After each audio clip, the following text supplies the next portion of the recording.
La plupart des plastiques sont fabriqués à partir d'hydrocarbures présents dans le gaz naturel, le pétrole et le charbon. Ils sont constitués de chaînes de molécules liées entre elles, appelées polymères.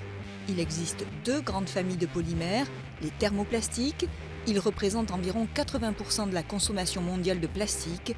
Ils se ramollissent lorsqu'ils sont chauffés, puis durcissent lorsqu'ils sont refroidis. Ils peuvent être recyclés.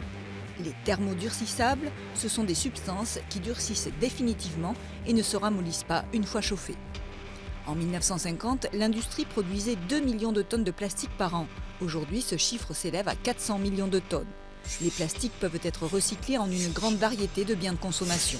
Mais chaque année, des millions de tonnes de plastique se déversent dans les océans et les sites d'enfouissement. Une bouteille de plastique met plus de 400 ans à se dégrader. Moins d'un cinquième des déchets plastiques sont actuellement recyclés. Il y a une telle variété de polymères qu'il est très compliqué de les recycler.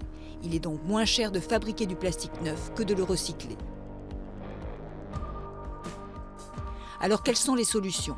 Investir massivement dans les bioplastiques, des polymères naturels issus de déchets agricoles et dans des plastiques biodégradables. Utiliser des matières recyclables de haute qualité, taxer la production de plastique et inciter les entreprises à abandonner le plastique dans les emballages au profit de matériaux alternatifs.